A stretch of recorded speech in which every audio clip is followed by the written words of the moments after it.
Fórum de Mordomia Cristã. Na realidade é Fórum de Educação Cristã. E o nosso, vamos dizer, tema é Mordomia Cristã. Amém? Vamos ficar de pé, vamos fazer uma oração. Nosso pastor Misael, ele é o nosso vice-presidente nacional da missão. É o reitor do STHG. É professor do STHG, mas quanto servo de Deus aí já está certo, né, pastor? Mas ele gosta mais de ser chamado de servo de Deus. Para ele, é um homem que eu aprendi a admirar, um homem de Deus, um homem que Deus tem trabalhado, tem nos ensinado bastante através dele, né? E que ele vai continuar a fazer isso conosco nessa noite, amém? Nosso pastor William vai fazer a oração pelo nosso pastor. Nós vamos continuar aqui na presença do Senhor. É uma honra receber o pastor Misael aqui. Amém? Estenda suas mãos, vamos ficar de pé. Estenda suas mãos ao servo do Senhor, qual o Espírito Santo de Deus tem uma palavra a nós como igreja essa noite. Amém? E permita-se sair daqui renovado por essa palavra transformadora do Senhor Jesus, a qual o Espírito Santo de Deus estará ministrando a vida do servo dele para nós como igreja. Amém? Graça e paz, irmãos. Faz muito tempo que eu não vim aqui, não é?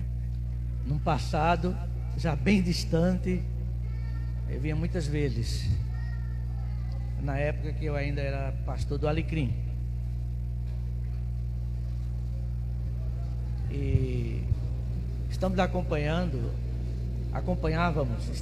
estava acompanhando esta congregação desde que ela saiu da cidade de Esperança, não é? Aliás, foi um acordo que a igreja do Alecrim fez com a igreja de Cidade de Esperança para que esta congregação ela ficasse com o Alecrim. Isso porque atendia alguns anseios do Alecrim, que era em relação àquele trabalho que era feito no lixão. Eu não sei se alguém aqui se lembra do trabalho do lixão, não é? Que começou com João da Bênção, e tinha algumas pessoas, inclusive uma das minhas filhas também trabalhava na época nesse projeto. E aí nós unimos o útil ao agradável, o trabalho do lixão e com esta igreja. E graças a Deus que esta igreja tem prosperado, não é? Isso é muito bom. Isso é muito bom. E a bênção final é quando ela tirar as amarras, não é? De uma mãe para dizer agora sou adulta, porque já é adulta há muito tempo, não é? Só falta algumas coisas para resolver. Bem, irmãos, realmente depois de tanto tempo é bom estar aqui com vocês. De repente, para falar num tema que é mordomia e vida cristã. Aliás, não, mordomia do Reino de Deus. Mordomia e vida cristã é o trabalho geral. Mordomia do Reino de Deus. E aí a responsabilidade, ela é grande, muito grande, porque este dia, né, já passou o pastor Edson falando sobre características do mordomo. Se eu pudesse estaria presente, mas não deu condições. Depois do cristão como mordomo da família, né, com a pastora Roni. E aí vem essa minha responsabilidade para falar um pouco sobre mordomia do reino de Deus. E amanhã ainda vocês vão ter cuidado com a saúde emocional. Aí agora é um psicólogo, né, vai falar disso. E terminando com algo que vocês precisam para realmente se tornar igreja independente: finanças. E trouxeram logo o mais importante da denominação, não é? O presidente, não é? O pastor Azemar de Luna Salles, José Azemar de Luna Salles, é o nome dele completo. Tá bom? Bem, irmão, falar de mordomia do reino de Deus, para você fazer definições, não é uma coisa tão simples quando você quer expressá-lo de uma forma teológica. Eu tive uma preferência minha, que eu vou falar do reino de Deus de forma prática. E qual é a forma prática? Onde é que na Bíblia, no Novo Testamento, se fala do reino de Deus? Nas parábolas, não é? Principalmente nas parábolas. Então, quando eu digo que quero falar de uma forma prática, eu quero mostrar nas parábolas o que é realmente ser mordomo do reino de Deus, o que é realmente ser servo, não é, do reino de Deus, o que é realmente ser submisso ao reino de Deus. Lembrando que há uma diferença entre reino de Deus, aliás, mordomia do reino de Deus e mordomia da igreja. É diferente, não é? É como quando a gente fala de mordomia da igreja, a gente fala mais de ética, como servir, como fazer bem e etc. Mas tem uma ligação profunda, não é? Porque quando a gente fala de mordomia do reino de Deus, nós vamos elevar muito mais, mostrando características mais espirituais, embora haja características também éticas. Então é essa a minha preocupação. Mas aí a gente começa dizendo: o que é mordomia? O que é ser mordomo? É bom definir, não é? Porque às vezes mordomia, o que é isso? Que bicho é esse? Não é? O que é mordomia? E aí a gente faz uma definição pequena, pode a próxima, não é? O mordomo é a pessoa responsável pela administração de uma propriedade. Ou seja, o mordomo é o quê? É um administrador. E a palavra mordomo vem do latim major domus, não é? Vem do latim, que significa o quê? Administrador de uma casa. Mordomo, você vê até naqueles filmes, né?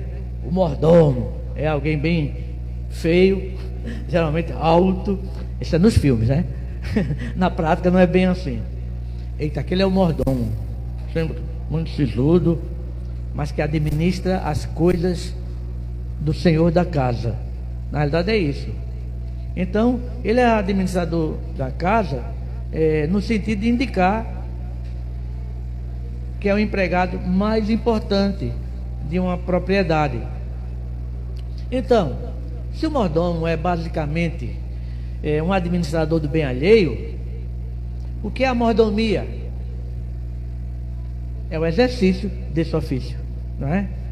O exercício. O mordomo trabalha. O mordomo não é uma figura estática.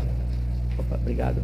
É uma figura que sempre está se movendo, fazendo alguma coisa. No Novo Testamento, a palavra grega oikonomia faz referência ao mordomado. Ela faz essa referência, mas nós não vamos falar disso exatamente. Eu quero ser mais específico. Bem, nós estamos dizendo mordomia do reino de Deus. Fizemos uma definição de mordomo. Ficou claro que mordomo é a pessoa responsável pela administração, não é? De uma casa. Mas mordomo do reino de Deus, o que é isso? O que é reino de Deus? É a próxima pergunta. O que é reino de Deus? Bem,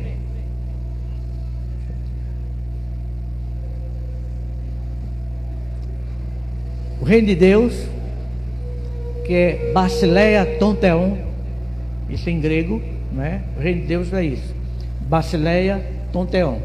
Designa o quê? Um governo ou domínio em quem tem Deus por soberano o governante. o soberano é Deus. O mordomo é aquela pessoa indicada para administrar. Então, o reino de Deus é um conceito fundamental nas três principais religiões cristãs. Nós temos que afirmar que o reino de Deus não é somente no cristianismo, né? O reino de Deus é algo que já funcionava. No judaísmo, eles têm a ideia do reino de Deus. O islamismo tem a ideia do reino de Deus. E o cristianismo, com mais atrás,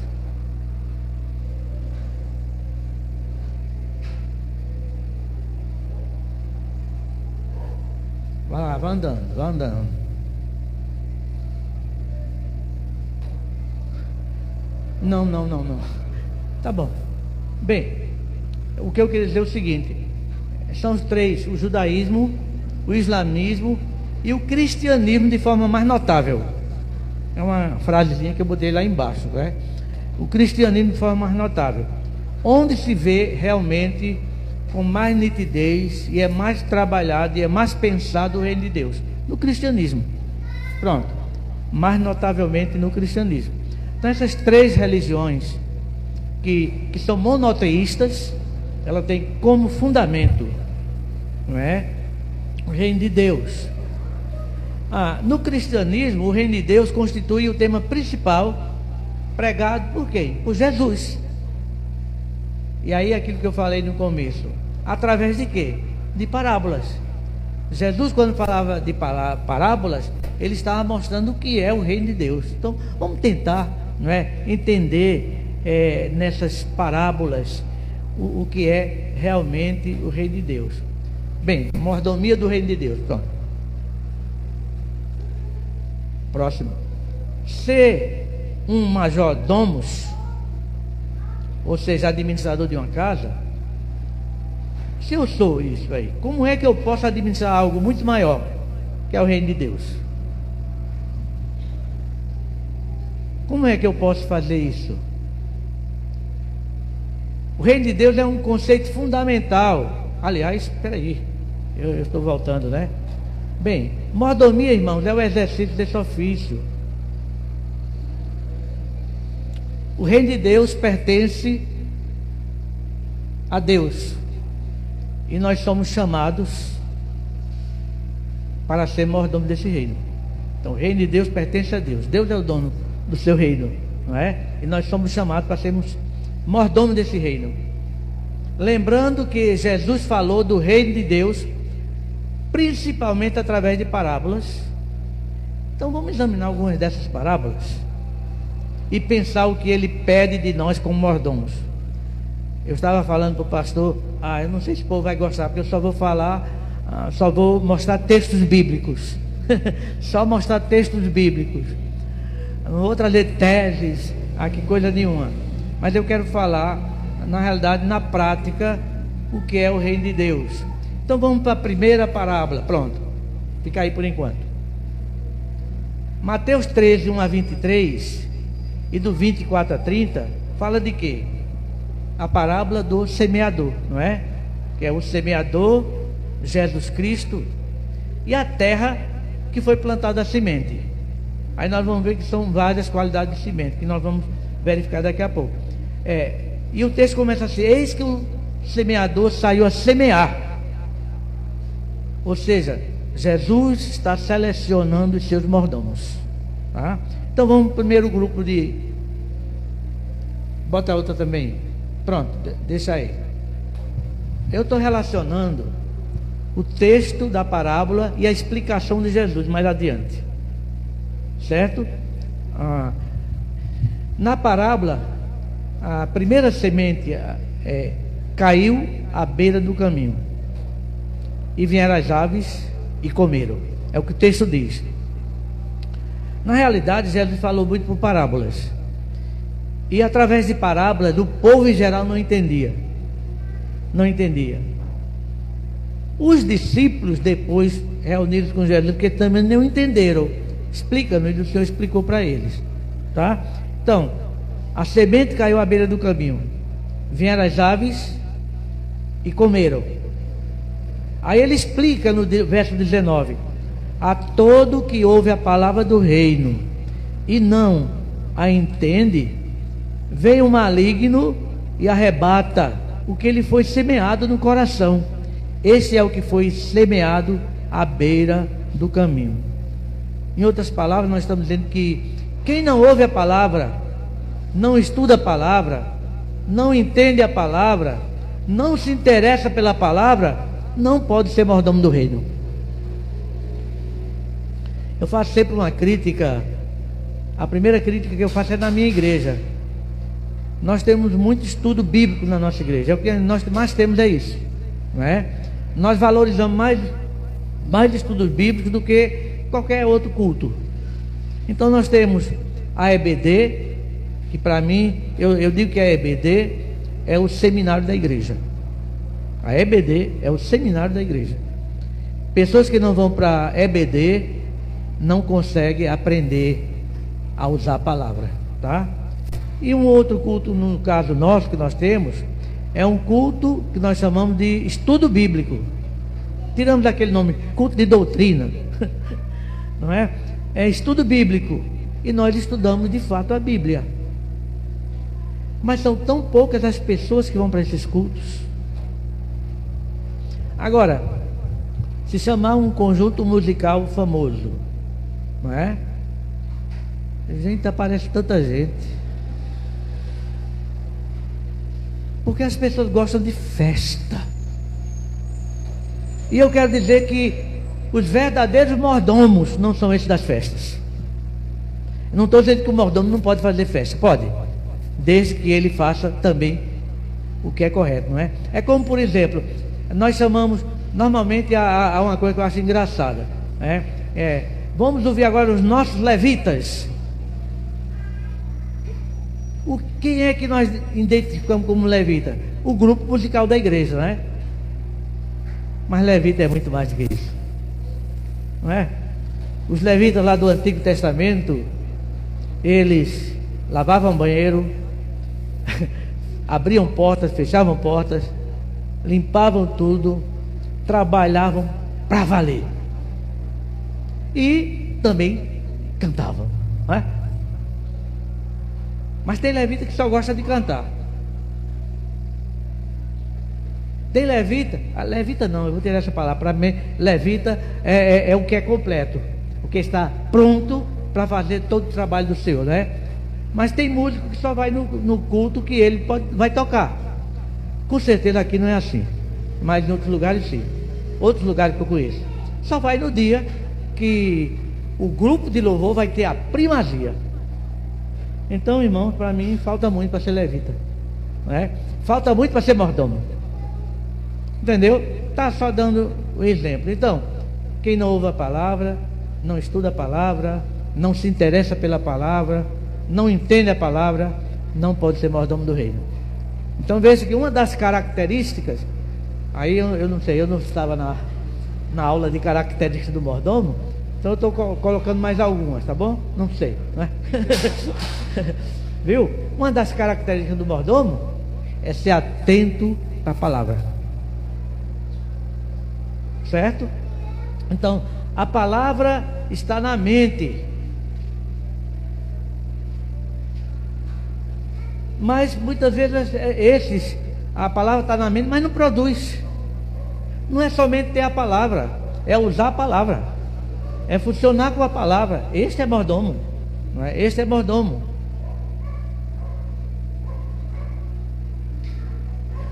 Então muitos querem alguma coisa que não exige esforço, e o mordomo do reino precisa se esforçar. Mas vamos para a próxima semente. A outra semente caiu em lugares pedregosos, onde não havia muita terra, e logo nasceu, porque não tinha terra profunda. Mas saindo o sol, queimou-se, e por não ter raiz, secou-se. Aí vem a explicação no verso 20, não é? Quem é esse? É o que ouve a palavra e logo a recebe com alegria, mas não tem raiz em si mesmo. Antes é de pouca duração, e sobrevivendo à angústia e à perseguição por causa da palavra, logo se escandaliza. Ou seja, é alguém que quer, não é? É alguém que procura ter, de repente faz tudo com muita alegria, mas não aguenta a primeira luta. Não aguenta, corre. Esse não pode ser mordomo. O mordomo precisa suportar as dificuldades, não é? Não é somente aqueles momentos de festa. Ah, festa é muito bom, eu gosto de festa também, mas também tem que suportar os momentos de dificuldades, os momentos difíceis na vida, não é? Há muitos no nosso meio, irmãos, que são vibrantes, não é? São barulhentos, gostam muito de atividades, mas são vazios da palavra. Vazios. Não tem nenhuma raiz. E qualquer ventinho ou calorzinho, morrem. Veio o sol aqui, queimou. Muito facilmente. São crentes superficiais. E crentes superficiais não podem ser mordomos de Deus. Ser simplesmente membro de uma igreja não quer dizer que seja mordomo de Deus. Tem que viver o evangelho. Tem que viver o cristianismo. Tem que fazer diferença nesta área. A próxima semente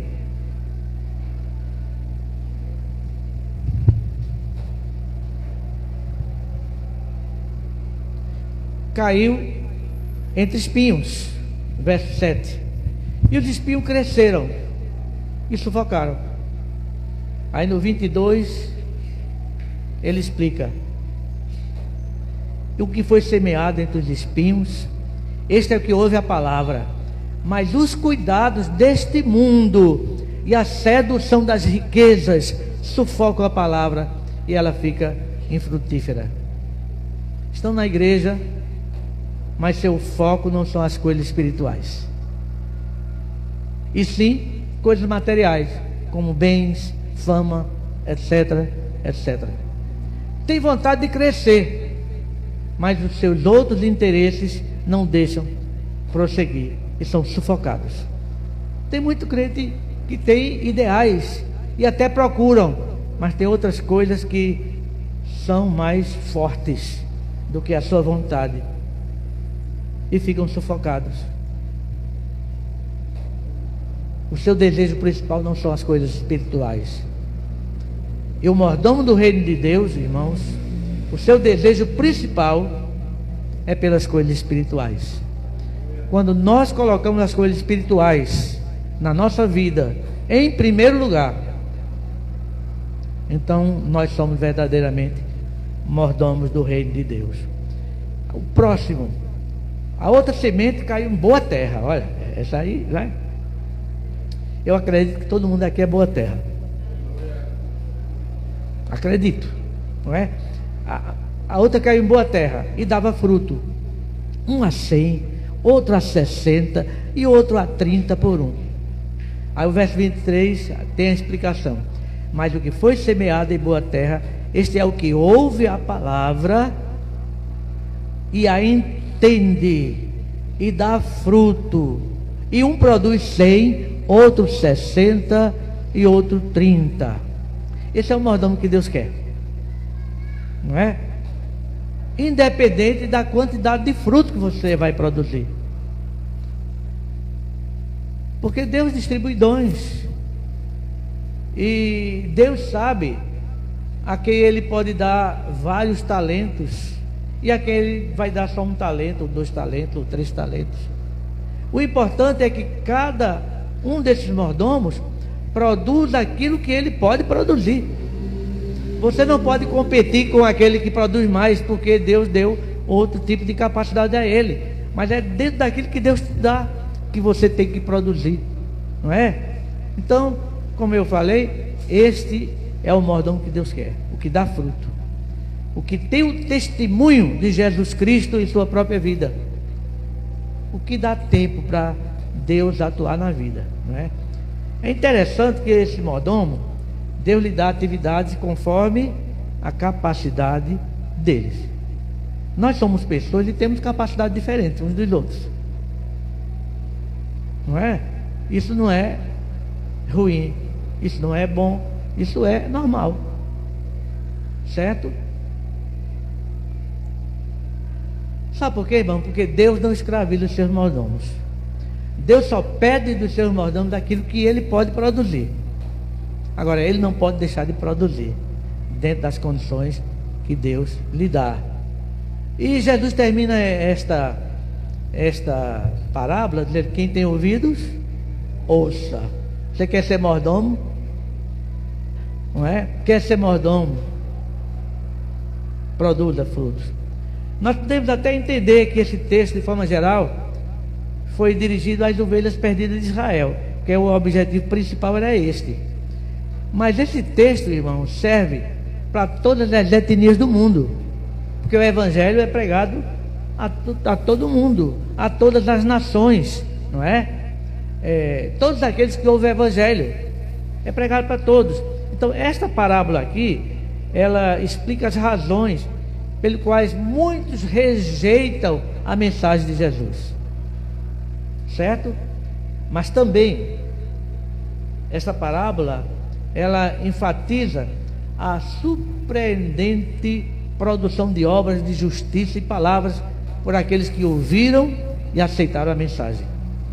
Como é bom produzir para Deus, como é bom fazer o melhor para Deus, certo? Aí nós vamos para outra parábola agora, Mateus 13, 24 e 30, o joio e o trigo. Interessante que aí está falando de terra boa. A primeira parábola falava de vários tipos de terreno, né? Um é pedregoso, um tem muito espinho, outro tem muita pedra, e outro é um solo bom, não é? O do solo bom é que produziu coisa boa. Já nessa parábola aqui, Jesus estava olhando lá a área do terreno bom. Quer dizer, o joio e o trigo nasceram onde?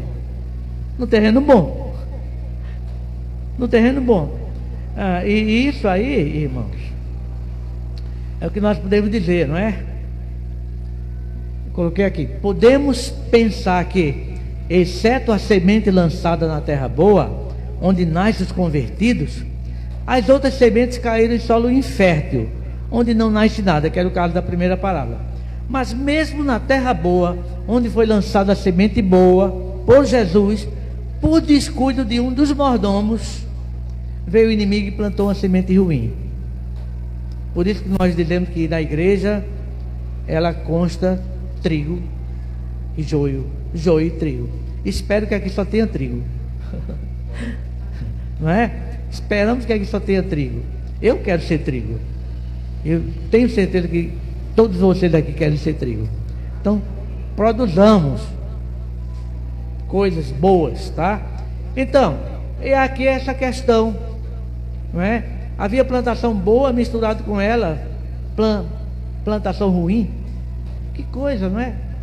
A pergunta que Jesus fazia era: por que não destruir a planta ruim? Perguntaram a Jesus imediatamente: por que não destruir? Se foi plantado coisa boa, mas ao mesmo tempo foi plantado coisa ruim junto, por que não logo tirar a coisa ruim? Como é que nós vamos saber? Não é? Como é que vai saber? Jesus, com essa parábola, demonstrava que ele não era a fonte do mal no mundo, e o mundo inteiro pertencia a ele, e o diabo não tinha o direito de trazer o mal para o mundo, não é? No tempo certo, Jesus puniria a maldade e abençoaria os justos, quando separaria o joio do trigo. Então joio e trigo vão caminhar juntos. Quem é trigo, trabalhe para continuar trigo, não é? Para não ser contaminado pelo joio. Então a comunidade cristã, Paulo falou para uma comunidade cristã nesse momento desta parábola, ela estava misturada, e hoje a comunidade cristã está misturada, não necessariamente numa igreja local, mas no geral, tá? Está misturada. É fácil vocês verificarem, nós verificarmos igrejas que são realmente servem ao mestre, não é? E outras que estão cheias de coisas espúrias, incoerentes com a palavra. Por isso que joio e trigo existe. Mas você não pode simplesmente, ali é joio, aí vai lá e destrói. Não, porque ali também tem trigo. Não é? No tempo certo, ele vem e separa. Tá bom? Mas a gente pode averiguar as tendências de certos grupos cristãos. Tem aqueles que procuram melhorar a vida com a palavra, e aqueles que preferem um humanismo religioso. Aliás, a igreja hoje está cheia de humanismo religioso, não é? As igrejas hoje estão produzindo mais do que conforto. Nada contra conforto. Eu sou a favor do conforto, eu quero conforto. Mas muitas vezes deixam de fazer o que tem que fazer pelo conforto. Muitas igrejas se fecham numa comunidade e não se importam com os outros, não é? Então tem muito disso aí, pelo bem, irmãos, tá?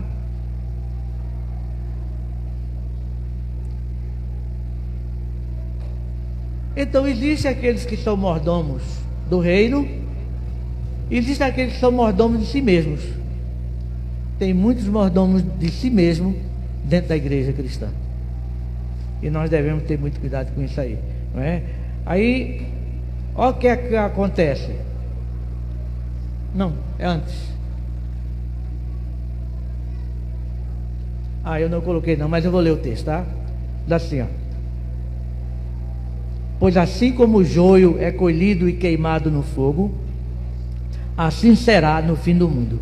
Mandará o Filho do Homem os seus anjos, e eles ajuntarão do seu reino todos os que servem de tropeço e os que praticam a iniquidade, e lançá-los-ão na fornalha de fogo. Ali haverá choro e ranger de dentes. Então os justos resplandecerão como o sol no reino de seu Pai. Quem tem ouvidos, ouça. Jesus falando de que constitui o seu reino. Pronto. Mateus 13, 31 a 35 fala do grão pequenino que cresce abundantemente e o fermento que se expande, não é? É uma parábola que Jesus colocou, que diz assim: propôs-lhe outra parábola, dizendo: o reino dos céus é semelhante a um grão de mostarda que um homem tomou e semeou no seu campo. Verso 32, o qual é realmente a menor de todas as sementes, mas depois de ter crescido, é a maior das hortaliças, e faz-se árvore, de sorte que vêm as aves do céu e se aninham nos seus ramos. Essa parábola do verso 31 e 32, não é? Se une à do 33, que é no mesmo sentido. Outra parábola lhes disse: o reino dos céus é semelhante ao fermento que uma mulher tomou e misturou com 3 medidas de farinha até ficar tudo levedado. O que é que esses textos falam? Eles retratam o notável crescimento do reino e sua ampla influência sobre o mundo, não é? Porque o evangelho foi lançado, às vezes demora a se expandir, mas de repente começa a se expandir, não é? O reino de Deus é isso, não é? Então, qual é o trabalho do mordomo do reino? Ele faz crescer, ele frutifica, se faz notório em todas as sociedades em que eles estão presentes. Os mordomos do reino não trabalham para si, mas para o reino de Deus.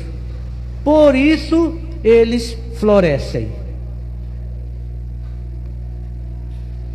Infelizmente, irmãos, eu digo que hoje nós vivemos numa sociedade que muitas pessoas estão criando as suas próprias igrejas, não é?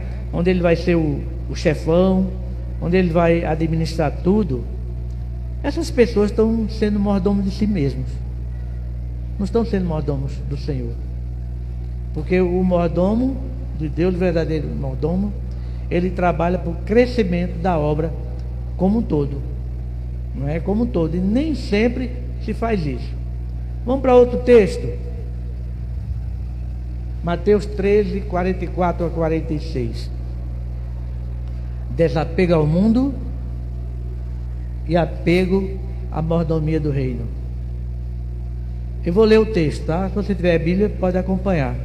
O reino dos céus é semelhante a um tesouro escondido no campo, e o homem, ao descobri-lo, esconde. Então, movido de gozo, vai, vende tudo quanto tem e compra aquele campo. Outro sim, o reino dos céus é semelhante a um negociante que buscava boas pérolas, e encontrando uma pérola de grande valor, foi, vendeu tudo quanto tinha e a comprou. Esse texto tem algo muito sério. Muitos de nós somos muito apegados a coisas materiais, e esse apego demasiado nos separa do verdadeiro apego que nós devemos ter, que é com o reino de Deus, não é? Então o reino de Deus, irmãos, irmãs, ele é digno de qualquer sacrifício. Qualquer sacrifício que os discípulos de Jesus possam ser chamados a fazer. Alguém poderia perguntar: que tipo de sacrifício? Vamos só analisar. Tem tantas pessoas que deixam o seu lugar, a sua cultura, e se coloca para ir para uma terra distante para pregar o evangelho, sem nenhuma garantia. É como se ele vendesse tudo que ele tinha aqui e se dedicar simplesmente ao evangelismo. Quando nós estamos apegados demais com as coisas materiais, a nossa espiritualidade sofre. Eu não quero dizer que nós não devemos deixar de produzir.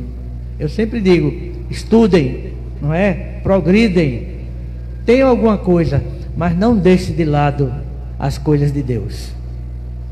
Uma vez escrevendo uma revista de EBD, faz tempo, eu dizia o seguinte: eu gosto de matemática, né? Aí eu trabalhava uma proporção. Eu fazia o seguinte: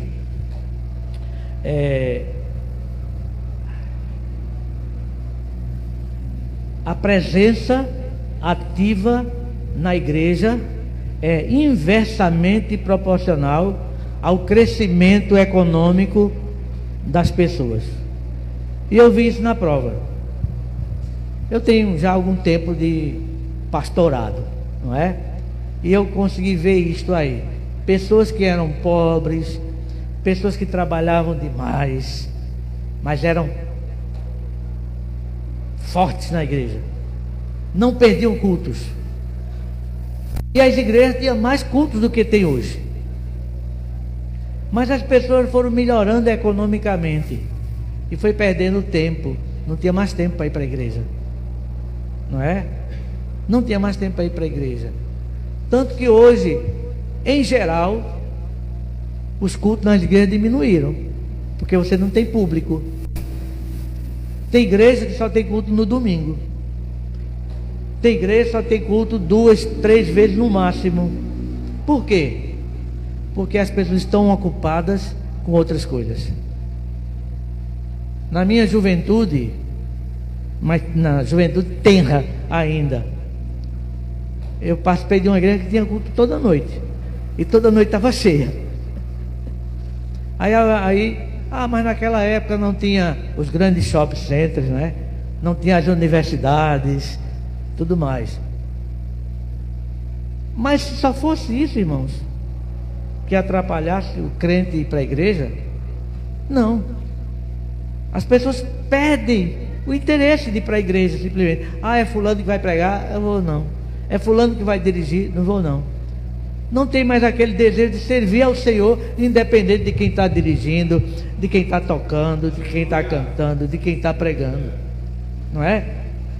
Então, e o apego demasiadamente às coisas materiais. Muitos, naquilo que eu estava dizendo, muitos cresceram tanto economicamente que nem iam mais para a igreja. Porque o seu negócio não podia cair. Quer dizer, desprezaram Deus. Desprezaram Deus. Muitos desprezam Deus nesse sentido. Certo? Você pode fazer tudo que você precisa fazer, mas não deixe de servir ao Senhor corretamente. Não deixe. Não deixe.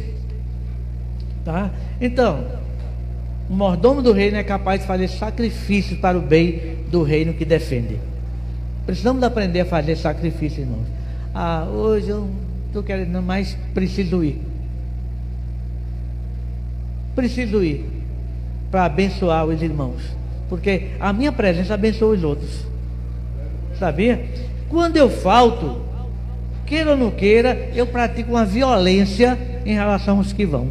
Sabia disso? Pois é. Então eu devo me esforçar para estar na casa do Senhor. Infelizmente a igreja hoje se define dessa forma: crentes nominais, que é a imensa maioria, não querem mais cargo, não querem mais nada, não é? Só ir lá naquele dia e pronto. Crentes nominais.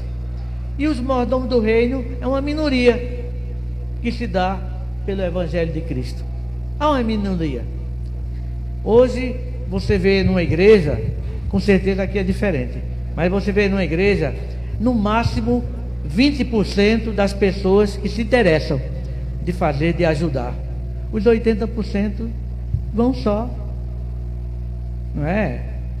Se refrescar, sei lá, alguma coisa parecida com isso. Somente quando todos deveriam, irmãos. Então, esta parábola aqui, de Mateus 13, 44 a 46, que fala desse tesouro escondido, que é o reino de Deus, não é? E eu devo fazer tudo para adquiri-lo. Ela é muito importante para a vida do crente. Vamos para o próximo. Como eu falei, só ia falar de parábolas, viu? Mateus 13, 47 a 51. Aqui é a parábola da rede. E a gente diz assim que o mordomo do reino faz escolhas certas. O que é que o texto diz? Igualmente, o reino dos céus é semelhante a uma rede lançada ao mar, e que apanhou toda espécie de peixes. E quando cheia, puxaram-na para a praia, e sentando-se, puseram os bons em cestos. Os ruins, porém, lançaram fora. Assim será no fim do mundo. Sairão os anjos e separarão os maus dentre os justos, e lançá-los-ão na fornalha de fogo. Ali haverá choro e ranger de dentes. Entendestes todas essas coisas? Nós entendemos. Aí eu pergunto, mas não respondam não, por favor. Vocês entenderam essas coisas? Essa parábola aqui, ela é escatológica, não é? Ela mostra que um dia vão ser separados os peixes bons dos peixes ruins. Ou seja, os mordomos do reino dos mordomos de si mesmos. E nós precisamos saber disso, não é? E esse texto, como eu falei, ele retrata a separação dos mordomos dos reinos, das pessoas perversas, desse mordomo que eu chamo mordomo de si mesmos, que serão punidos. O próximo, Mateus 13, 52. Isso é bem pequenininho. Mordomo do reino escolhe os ensinos de Jesus. O verso 52 diz: e disse-lhes: por isso todo escriba que se fez discípulo do rei dos céus é semelhante a um homem proprietário que tira do seu tesouro coisas novas e velhas. Claro que esse texto aqui, ele descreve os discípulos de Jesus como mais bem qualificados do que os escribas e fariseus. O objetivo desse texto inicial era esse, não é? Aí ele diz que os discípulos de Jesus deveriam ser os verdadeiros professores da lei, e não os escribas e fariseus. Essa é a parte inicial, não é? Aí no seu baú de instrução, eles tinham tantos tesouros velhos. Os tesouros velhos eram as coisas do Antigo Testamento, não é? Em termos de lei, parará, obras, que tarará, não é? E etc. E do seu baú também tira novos. E quem eram esses novos? Os ensinamentos de Jesus. Esse texto está falando aqui. Ele escolhe. O que é que eu quero? Os ensinamentos de Jesus ou o ensinamento dos escribas? Que é a interpretação mal feita da lei. Tá? Mal feita da lei. Então o mordomo do reino escolhe os ensinos de Jesus. Então essa mensagem, irmãos, ela serve para os verdadeiros mordomos do reino, que desprezam a cultura do mundo e preferem a cultura do evangelho para viver, especialmente, e ensinar. Não é fácil desapegar de costumes antigos, ou é? Não. Tem tanto costume antigo que você gostaria de continuar com eles, mas são velhos, não é? Mas são velhos.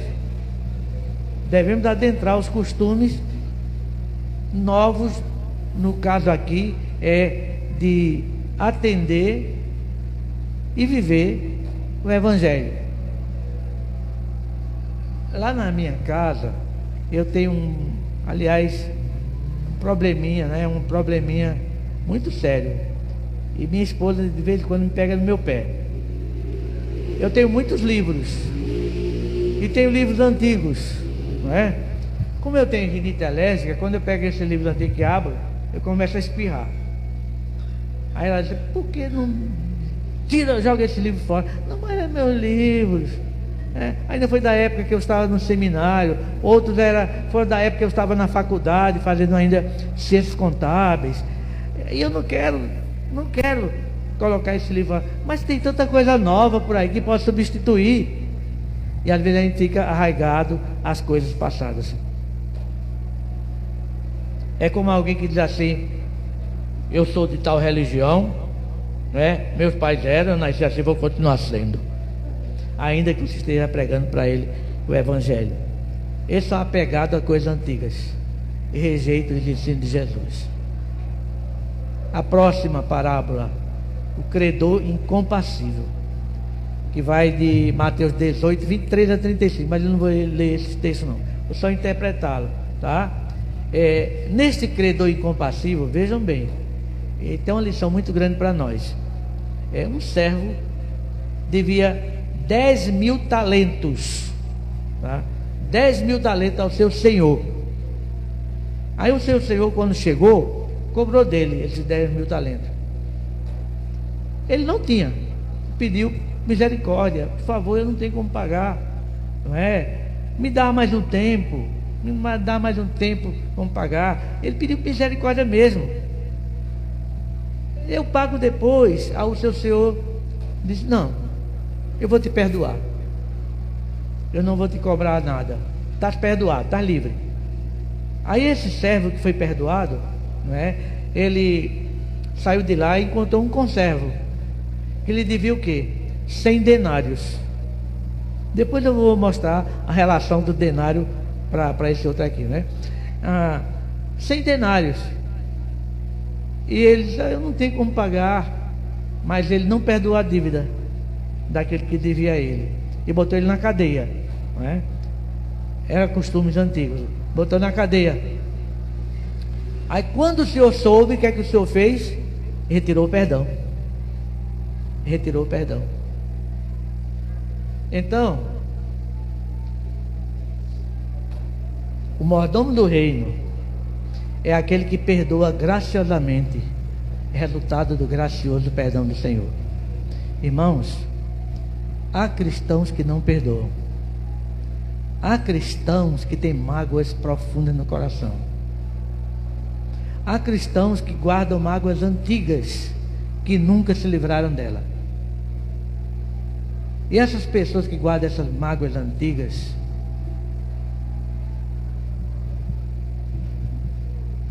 estão correndo risco, estão correndo perigo. Precisam resolver isso aí. Porque perdão é a melhor coisa que pode existir na vida do cristão. O cristão que perdoa, ele é um mordomo do reino de Deus. Tá? Perdoe sempre, porque você vai ser abençoado, não é? A falha em oferecer perdão a outros mostra total desprezo pela magnitude da misericórdia que Deus exibiu ao perdoar nossos pecados. Se nós pensássemos assim, porque nós dizemos, Jesus perdoa os meus pecados, mas eu não perdoo o irmão porque simplesmente fez uma careta para mim. Eu não perdoo o irmão simplesmente porque marcou algo comigo e por algum motivo deixou de ir e não deu satisfação.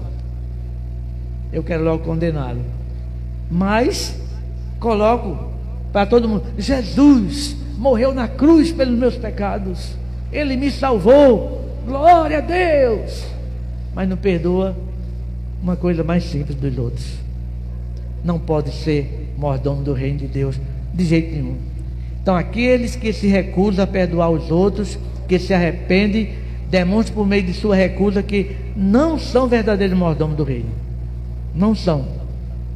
Esses maus mordomos, irmãos, sofrerão a ira de Deus por causa da sua hipocrisia. São hipócritas, tá? São hipócritas. Estão servindo, mas a gente sabe que ele odeia fulano. Estão servindo, mas a gente sabe que ele tem uma mágoa muito grande de cicrano, e não tira isso de jeito nenhum.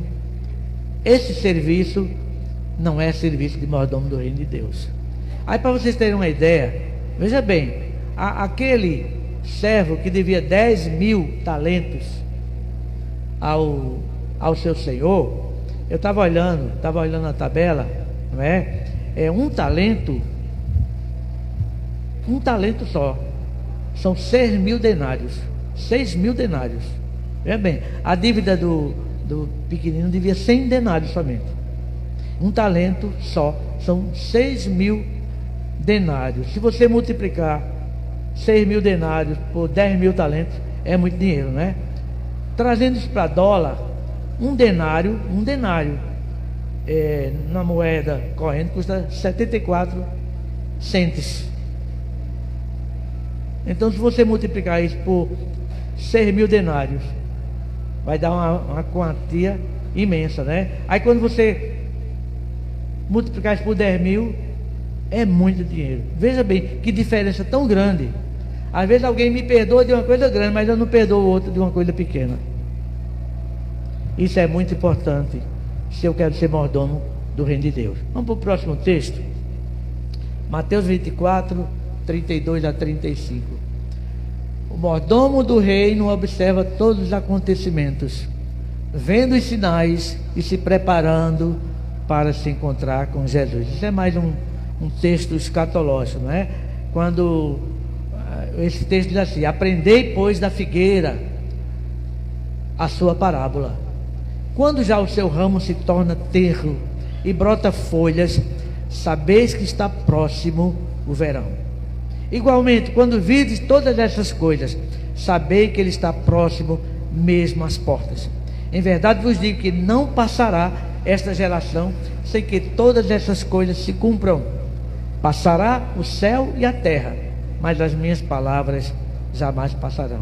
Então, os mordomos do reino, eles observam os sinais dos tempos. Ele está olhando para o tempo, não é?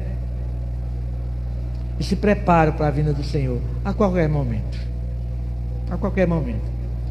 Então, não perde o seu tempo com bobagens humanistas religiosas. Não perde o seu tempo com coisa que não tem valor.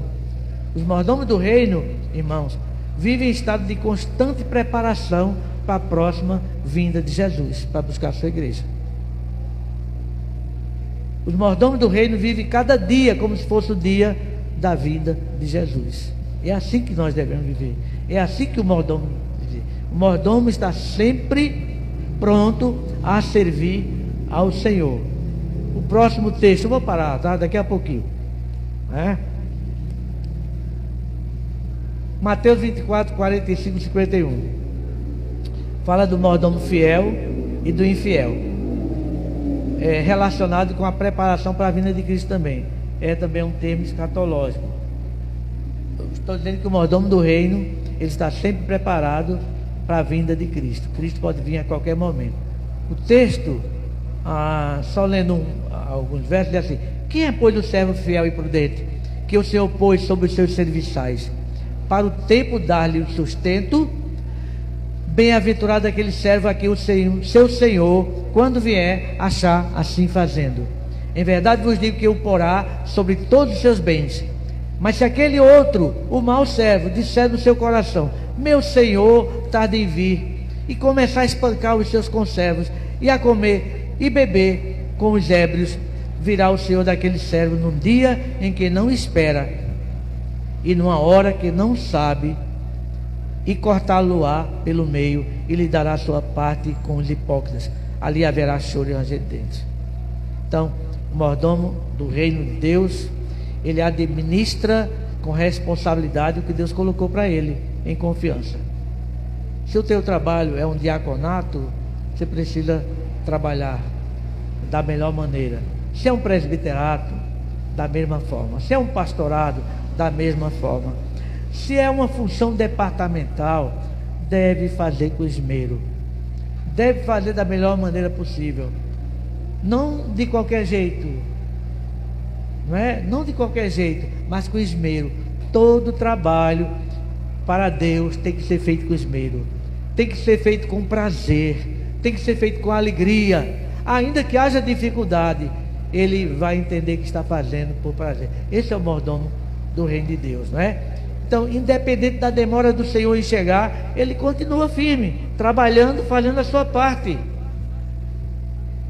Sim, porque o Senhor lhe confiou aquilo, e ele deve trabalhar esta confiança. Então, mas é diferente do mordomo de si mesmo, que vai maltratar a tantos quanto puder para conseguir seus objetivos, porque pensa que o Senhor demorará, ou até não volte, né? É muito importante.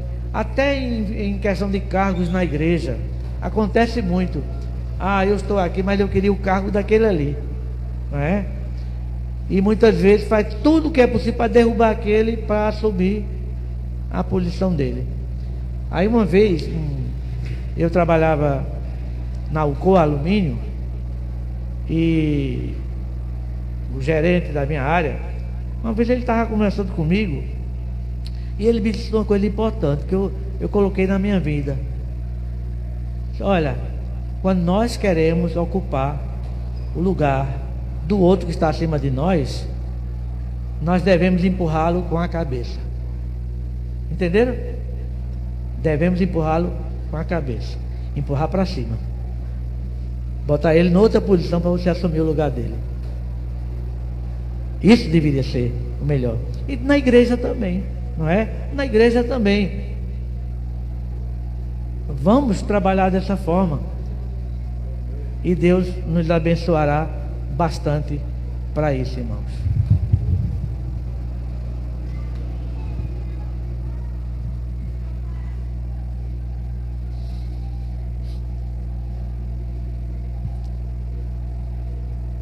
Ainda tem os talentos, não é?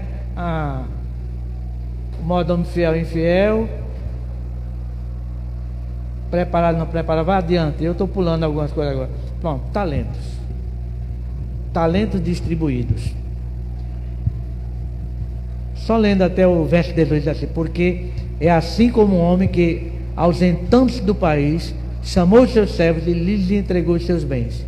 A um deu 5 talentos, e a outro 2, e a outro 1, a cada um segundo a sua capacidade, e seguiu viagem.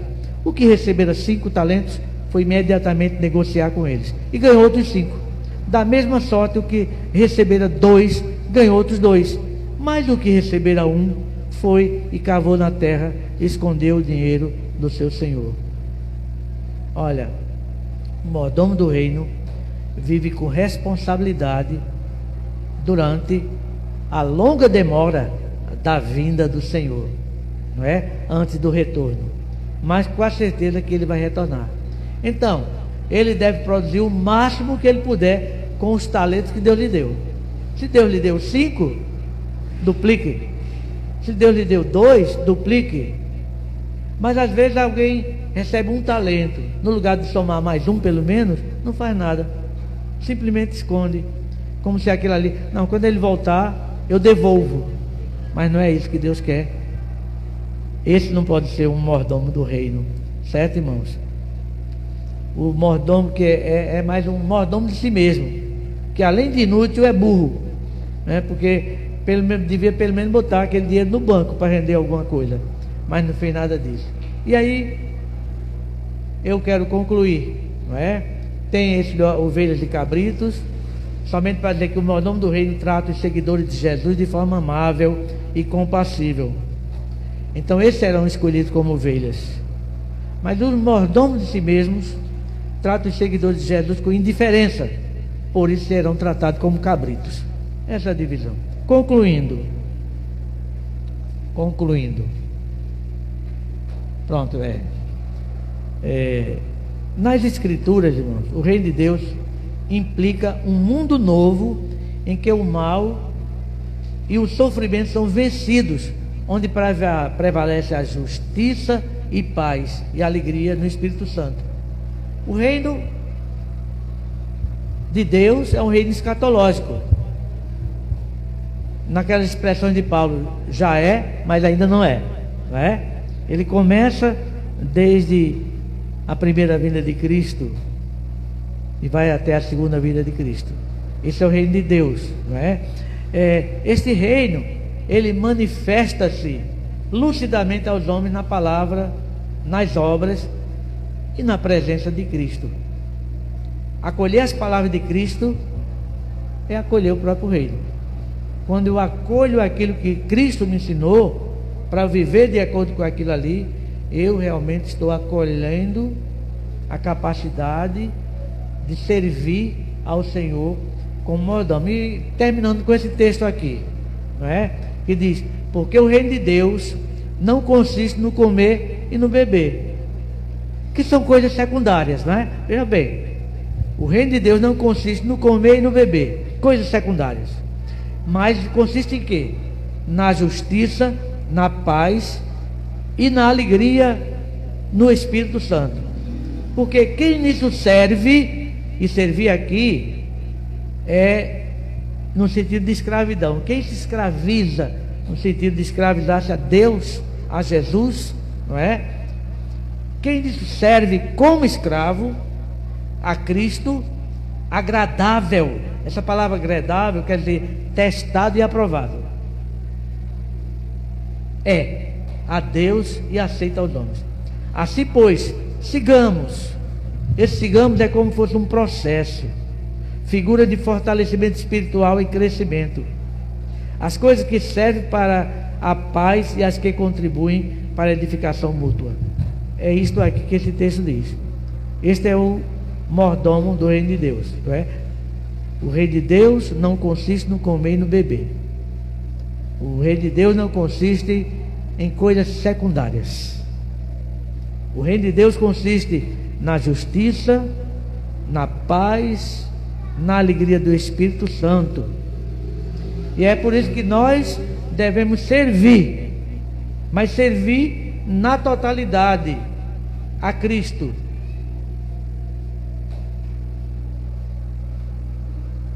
De forma agradável, de forma testada, de forma aprovada, certo? Assim, pois, sigamos as coisas que servem para a paz e as que contribuem para a edificação. E assim, irmãos, eu encerro aqui minhas palavras. Como eu falei, eu queria somente mostrar pelas parábolas o que realmente é ser mordomo do reino de Deus. Se nós entendermos essas parábolas, se nós estudarmos essas parábolas direitinho e colocarmos na vida da gente, nós estaremos vivendo de fato e entendendo de fato o que é ser mordomo do reino de Deus, tá? Então é algo extraordinário na vida de cada cristão. Que Deus abençoe a todos e muito obrigado. Quero agradecer ao nosso pastor Misael presença do nosso Senhor e Salvador Jesus Cristo. Amém, por tudo que Ele já nos propôs essa noite, essa tarde também de aprendizado na presença do Senhor Jesus. Eu louvo e engrandeço ao nome do Senhor, a Deus, por tudo que Ele tem realizado entre nós. Amém? Obrigado, pastor Misael.